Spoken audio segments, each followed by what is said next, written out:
Welcome. Today, we're diving into a heated national debate. President Trump's crime crackdown is dominating headlines, and a new poll reveals that a majority of U.S. adults, including 68% of Democrats, believe that crime is a major problem. This all comes at a time when we've seen a sharp focus on cities like Baltimore. According to reports, Baltimore's violent crime rate is 9 times greater than Washington, D.C.'s, with 54% of voters backing the president's actions in the nation's capital. Many are now asking if he should intervene in Baltimore as well. Recently, Maryland's Democratic governor, Wes Moore, was asked about this issue and had a heated exchange with an interviewer.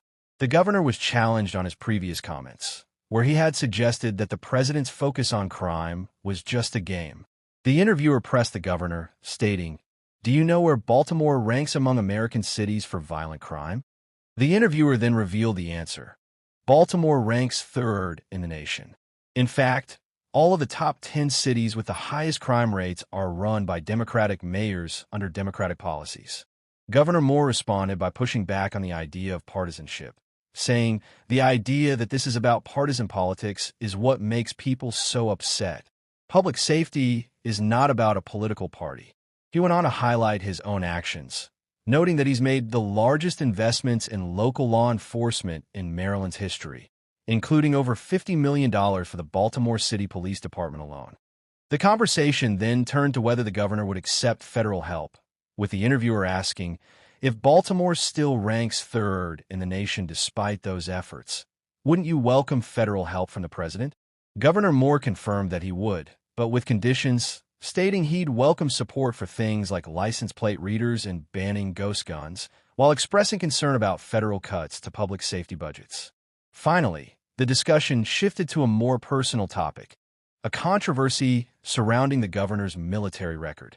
The interviewer brought up a claim from 2006 on the governor's White House fellowship application, where he listed having a Bronze Star, an award he did not receive until nearly 2 decades later. The governor was asked why he allowed that claim to go on for so many years. He defended his record, stating, "I am very proud of my service to this country.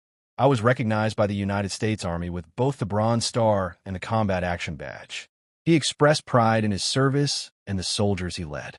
However, the interviewer pointed out the discrepancy, saying you did get the Bronze Star, but you got it 2 years ago. You got the medal, the citation, and the ceremony, but you claimed it in 2006.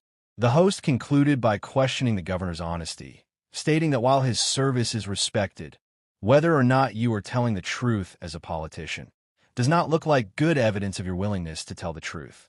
That wraps up our look at this recent and very contentious exchange. Thank you for joining us.